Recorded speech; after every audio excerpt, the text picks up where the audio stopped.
Oh, I have some stories for you today. Some very good stories today on this live. Let me get this ready for you. I'm sorry about that. All right. So the first one is a Houston garbage truck crashes into a car and takes off. This is wild. Let's check it out. Caught on camera. City of Houston garbage truck hits a parked car and then drives off. And the family says they were getting the runaround until KHOU 11 started asking questions. Michelle Choi is live on Houston's South Side with what's being done now. Michelle.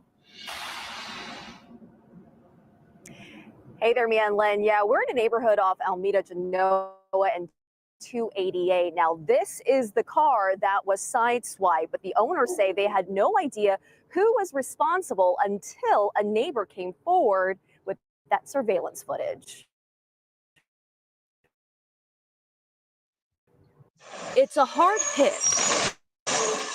City of Houston garbage truck's hard to miss. So I'm looking the whole front bumper being torn off, the headlight obviously is just hanging there. And it looks like part of the fender on the inside is also twisted. Daniel Bahina says it's his sister's car. I mean, come on now. Let's play this again. Surveillance footage. It's a hard hit. A City of Houston garbage truck slamming into a parked car and just driving off. The damage hard to miss. So I'm looking the whole front bumper being torn off, the headlight obviously is just hanging there. And it looks like part of the fender on the inside is also... I mean, did that truck driver really think that nobody's going to see that? Did he not feel that? Of course he did. Come on now. Twisted. Daniel Bahina says it's his sister's car, the one she relies on for work, school, and taking care of her child. This is a daily driver vehicle, and it just needs to be running. The crash happened around 11 a.m. Wednesday on Faraday Drive. No one was home, and at first, they didn't know who was responsible. We were like playing kind of like detective work on Thursday. Like, okay, we need to figure out who did this or why did they did it. Until their neighbors came forward with this key piece of evidence. Clearly, you can see and hear it crashing into your sister's car. What was your initial reaction? Why did they stop? You know, at least put a note on the windshield or on the door, but none of that happened. He didn't even pick up the trash. He just left it behind. As a car tech himself, Daniel estimates repairs could run between $3,000 and $6,000, but his sister only has liability coverage. Dummy didn't even pick up the trash. Just took off. Who's going to have to foot the bill? I would say the city of Houston, or they have to do something about it. Daniel says they reached out to the city multiple times and called 311, but didn't get any information for nearly 2 days. That changed once KHO 11 started asking questions. The city's solid waste department sending us this statement this afternoon, saying in part, we will perform a full investigation of this incident and reach out to the resident today. The city also telling us it's reviewing video. As for the driver, we're told they've been pulled from duty and could face future consequences. What would you like the city's solid waste management to do? At least, you know, fix the car. That's it. Very simple. That's it. Just fix the vehicle. Yeah, back out here live, another look at the damage. Daniel tells me that he's also since filed a police report, HPD telling us that their Vehicular Crimes Division is now investigating. Now, like this family, if your property is damaged by a city vehicle, you can file a claim with the city's legal department, a potential solution for this family after a very unusual hit and run. Wow. Crazy, crazy, crazy. I mean, all they have to do is just prepare the car. Interested to see how this turns out. And somebody said in the comments, like, watch them, you know, imagine if they raise the rates of the water or, you know, just to compensate for this. How crazy would that be? But that's a wild story. I wonder who was driving that truck. I mean, you're a city employee, take ownership. You crash to a car, hey, call your boss, whoever's in charge. Don't just take off, man. Come on now. And you didn't even pick up the damn trash. You just took off, man. Come on. You might lose your job over something like this. It's not a good look. I thought that was a pretty crazy story right there. Because I never seen anything like that. It's a truck. You see cars doing it, but I haven't seen a garbage truck just smash through a car and take off. I mean, you're the biggest thing on the street, man, in the neighborhood. Like, people aren't going to see that. People have cameras, a lot of cameras nowadays. Yeah. All right. So next one is a Fort Worth man shoots an intruder. At home, actually, there are multiple intruders. He protects himself from a home invasion. This is scary stuff. It was one of my biggest fears. Hope I never encounter this. Fox 4. One man is facing charges after a home break-in ended in gunfire. Hello, everybody. I'm Heather Hayes. And I'm Steve Eager. It's 9 o'clock. Police say 3 armed men broke into a home in Fort Worth. The owner was also home and grabbed his gun. Fox 4's David Centenry has the latest from this investigation tonight. David. Well, right now, police believe this break-in may have been random, meaning that the victim and the suspects did not know each other prior. Look, David, you have to get rid of that mustache, man. To the shootout. Fort Worth Police Department received a call around 3 a.m. Friday from a man off East Maddox Avenue who was alone at his home until he wasn't. Who starts giving us detailed information about individuals trying to break into his house that have multiple weapons and masks covering their face. 3 masked and armed intruders. The man in the home taking action. Grabs his own handgun and starts to protect himself.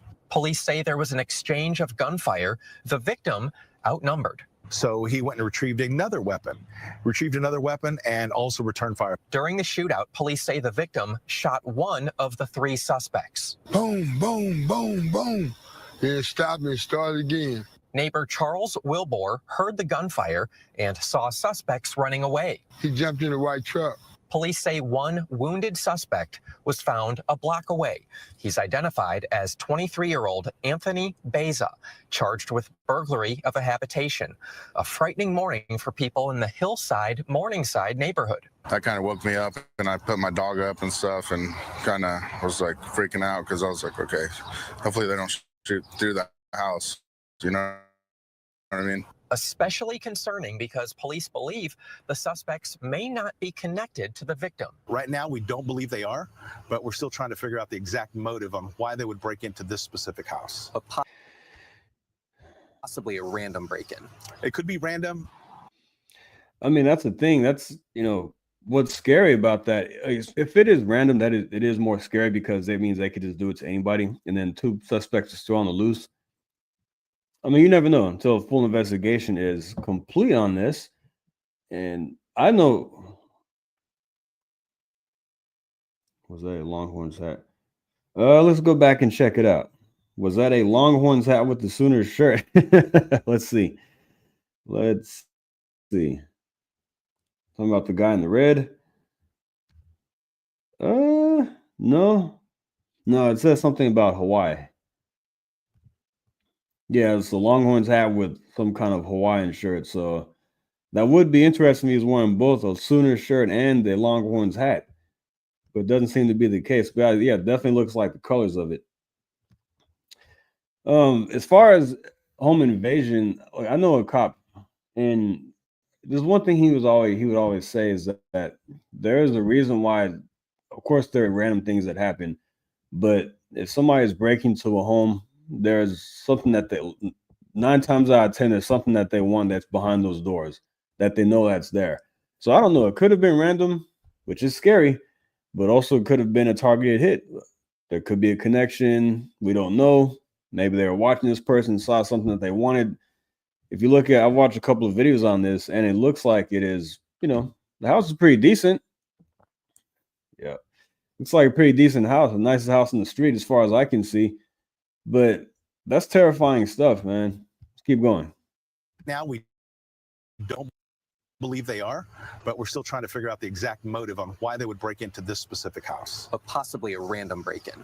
It could be random. Again, police still searching for 2 of those suspects. The 3rd one, who was shot, is still at a hospital, according to some records that we checked out. That's why we do not have a mugshot at this point in time of that 3rd person who was charged. As far as the victim, the person who was inside that home, he only had a minor injury, cutting his leg on grass while escaping. Steve and Heather, back to y'all. All right. I think he meant to say glass. I don't think he cut himself on grass. because I saw another video, and yeah, it showed a shot of him of a window that was broken that he jumped to escape. So I don't think he cut himself on a piece of grass. Small error, but it's okay. Took care of it for you. Now, home invasions are terrifying because it could happen to anybody, and you have to be ready for that. This guy looked like he was very prepared for this. He had one weapon, then he went and got another firearm and took, and shot back at 3 people. Unfortunately, only one of them were hit. So we'll see what happens with that. In Fort Worth, Morningside, if that's the area I'm thinking of, Morningside High School area, as far as I'm concerned, was not the best area when I was living in Fort Worth many years ago. So yeah. When people don't know what's in a house, they usually sneak in and try to do it when they know nobody is home. Let's say reading the comments here. When people do know what's in the house, they would just usually kick the door in with the gun. Okay. Yeah, that makes a lot of sense. It does. Break-ins do happen during the daytime when nobody's home. But yeah, I mean, there could be something that this guy that these 3 wanted.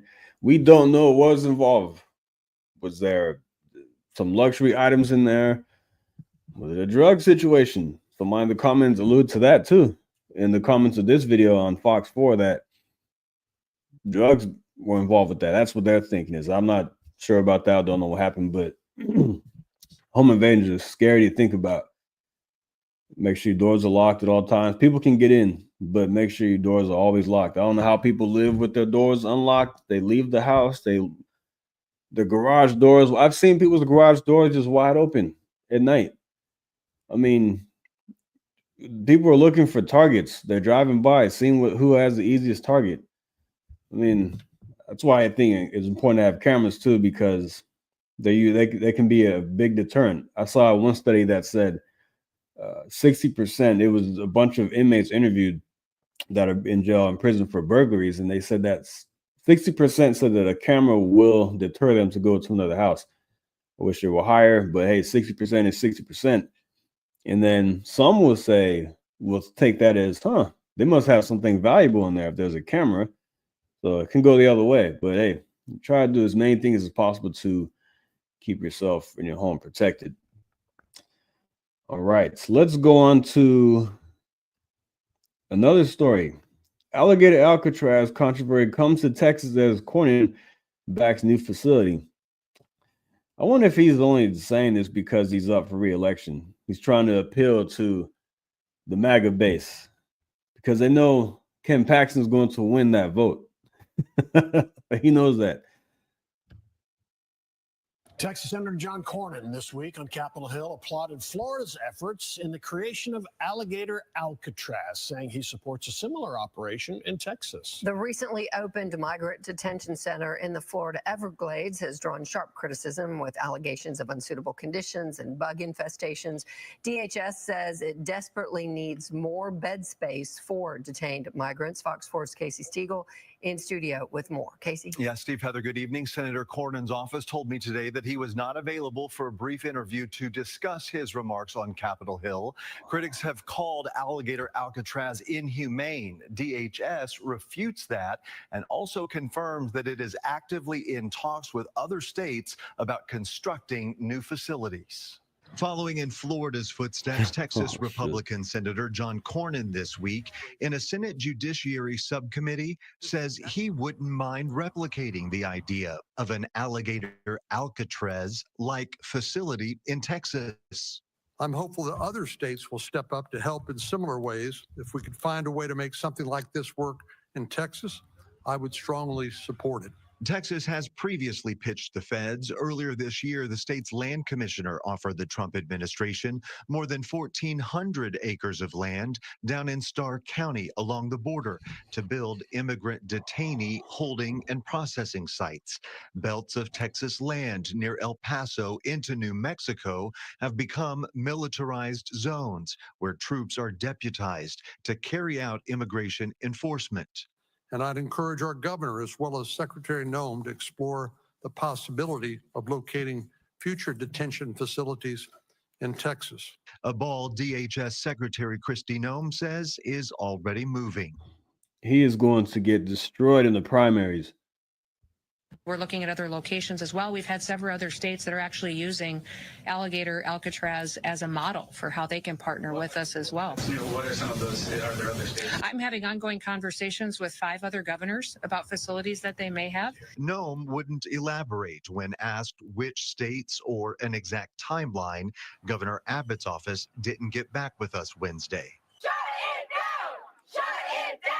Critics don't support the current one, much less adding others. From the jump, protesters, Democratic lawmakers, and other advocacy groups have alleged human rights violations at Alligator. Advocacy groups have alleged human rights There's a sign that said the whole world is watching. Yeah, they're watching.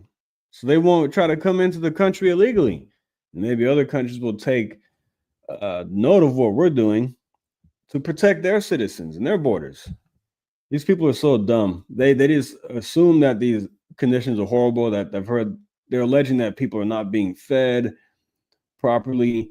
And then I saw an interview, was it Ron DeSantis, whoever it was, said that the food is, maybe Tom Homan, the food is the exact same food the prisoners eat.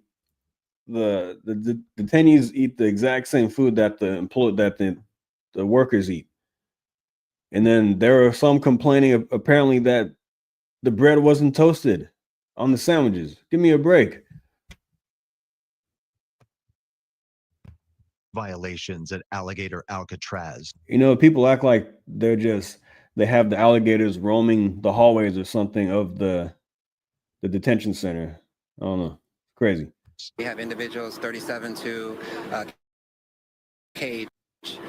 Advocacy groups have alleged human rights violations at Alligator Alcatraz. We have individuals 37 to cage who are sharing 1 or 2 toilets. It sits on a 39-square-mile former airport site in the middle of the Everglades, surrounded by alligators and pythons. Current capacity is 3,000, with plans to expand to 5,000. Accusations from detainees recently surfaced about deplorable cramped conditions, infested with mosquitoes, water leaks. Secretary Noem told reporters, Any issues that were there have been addressed. while the American Civil Liberties Union has filed at least one lawsuit against the Trump administration over Alligator Alcatraz, the feds say space is urgently needed to keep up with arrests. We need to double our capacity in detention beds because we need to facilitate getting people out of this country as fast as possible and to sustain our operations. Senator Cornyn is running for re-election this year, and he has a Republican challenger, Texas Attorney General Ken Paxton, and recent polling does show a healthy lead at this point for Paxton. Steve? Oh, and that lead is going to continue. That lead is not going anywhere, in my opinion. Yeah. It'd be interesting to see if Alligator Alcatraz comes to Texas. Florida has some of the oldest prisons and jails in America. I didn't know that. Huh. Yeah, I'm interested to see what happens in Texas or other. 5 other governors are apparently in talks, according to that video, for their own version of Alligator Alcatraz. Ron DeSantis moved quickly on this. This is why people like him. He's very effective. They talk about he doesn't have charisma. Look, I mean, it wasn't his time to be president. Donald Trump needed a second term because he got robbed of the other one in 2020. We won't get into that. But yeah, Ron DeSantis is very effective. His record is, you can look at his record, the things he's done in Florida, and he moves quickly. And the other governors follow suit. And I wish that, I mean, in some cases, Texas, takes the lead on certain things, but Florida's been ahead of the curve, thanks to Governor DeSantis. And unfortunately, he's term limited there. And so he'll be running for another office and maybe president in 2028. We'll see. All right, so let's go. This story I did on another video, but I want to give an update on it. Illegal alien arrested on charges of kidnapping in Houston. So I did a story recently over the past week about this man right here, this human filth right here, who kidnapped a woman on video, allegedly kidnapped a woman on video in Houston. and he has been detained thanks to the Lincoln-Riley Act. So we're seeing the Lincoln-Riley Act take effect. Let's read this.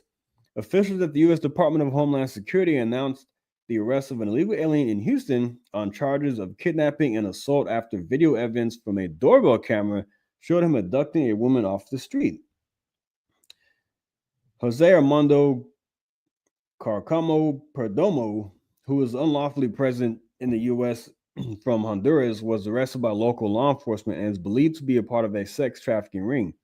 Reports indicate that the abducted woman was found by deputies with the Harris County Sheriff's Office on July 14th after a 911 call reported a woman screaming for help from a trailer home. Upon questioning her, law enforcement discovered that she was left locked in a room without food and water for 5 days. She also reported being punched, tied up, and sexually assaulted. The accused kidnapper and suspected sex trafficker was just one of the countless criminal illegal aliens who inexplicably had their removal proceedings terminated by the Biden administration and were allowed to remain in the country. Thanks to the leadership of President Trump and Secretary Noem, criminal illegal aliens are being locked up and will no longer be allowed to terrorize American communities. Our message is clear. Criminals are not welcome in the United States, she added. According to DHS, Perdomo entered U.S. in 2020 and was released by the Biden administration after his removal proceedings were terminated in September 2023. Why were they terminated? In accordance with the Lincoln-Riley Act, signed by President Trump soon after taking office, U.S. Immigration and Customs Enforcement, ICE, issued a detainer upon Perdomo's arrest to ensure he will not be released back into American communities. So we're seeing the Lincoln-Riley Act take effect. Let's read what that is. President Trump signs the Lincoln-Riley Act into law. Today, President Trump signed, this is back in January 29th, signed his first piece of legislation, the Lincoln-Riley Act. What did Biden call her? What did he remember he mispronounced her name? This law mandates the federal detention of illegal immigrants who are accused of theft, burglary, assault on a law enforcement officer, and any crime that causes death or serious bodily injury. Yeah, so we're seeing that take effect. The very first law that he signed, after being elected in 2024, the Lincoln-Riley Act, we're seeing this take effect because this guy was allegedly involved in kidnapping and sexually assaulting a woman, apparently, and he's been an ICE detainer was placed on him thanks to this law. So he will not be back on the streets to terrorize any more women. All right, one of my last couple of stories here. All right, Arlington man accused of cross-country human trafficking ring. Uh-oh. Well, watch this. An Arlington, Texas man is facing charges after being arrested in Michigan for possible human trafficking. Police say there were several red flags that captured the attention of investigators on this case. Fox 4's Peyton Yeager has more from police. Peyton? Stephen, Heather, officers in Michigan initially responded to a domestic call. They spoke with the victim. That victim started disclosing a human trafficking ring connected to right here in North Texas. Video shows 33-year-old Randolph Lewis of Arlington to right here in North Texas. Video shows 33-year-old Randolph Lewis of Arlington purposely hurting himself in a jail cell after police in Michigan arrested him. Lewis now accused of running a cross-country Those dreads look like a mop or something. human trafficking ring. Investigators revealed Thursday Lewis is connected to at least 10 victims. Some as young as 17 years old were coerced, threatened, and manipulated into a life of sex trafficking. Police in the city of Southfield, a suburb of Detroit, were dispatched to a hotel on a report of destruction of property early Monday morning. A 21-year-old Louisiana woman said Lewis broke her windshield because she brought him the wrong food. So you've known him for a year? You've been doing this for a year? Officers started asking more questions. The woman eventually disclosed Lewis had rented out multiple hotel rooms, and she didn't even know she was in Michigan. The woman said she and other women were forced to have sex with Lewis and other men in several states, including Texas. The two met in Louisiana. The two would travel back and forth between Louisiana and Dallas twice per month. Inside the Michigan hotel rooms, sex toys and condoms. Detectives learned Lewis's victims were advertised on sex websites. Body camera footage shows the moment Lewis was arrested in the hotel lobby. What's the problem? What's your name? Huh? What's your name? Randy, what's the problem? Crazy. Public records do show Lewis had an address at a home in South Arlington. We checked in with local agencies. He was arrested in Dallas County in 2024 for an outstanding warrant for drug charges, and also in Tarrant County in 2023. And as for this ongoing human trafficking case, a woman, a victim, did come forward to police in Louisiana prior to Lewis's trip to Michigan. That is ultimately why he fled the state of Louisiana. So charges are expected in Louisiana as well. It's unclear if any victims here in Texas have come forward to law enforcement agencies here in Texas. Police in Michigan are still working to get in contact with those other victims. Steve? All right. Man, crazy stuff. Crazy stuff right there. And that guy slammed his head to the to the window of that cell. Are you mad because he got caught? Or I don't think he has any remorse of what he did, what he's accused of doing. Well, that is all I have for you, actually. I have to get going. Some things I need to take care of today. So I want to bring this to you on a beautiful Saturday morning here in the state of Texas, in North Texas, DFW to be specific. So thanks for tuning in.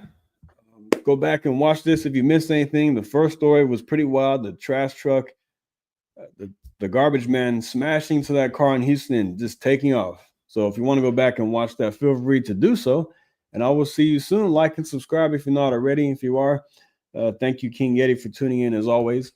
And I will see you next time. Thank you. Take care.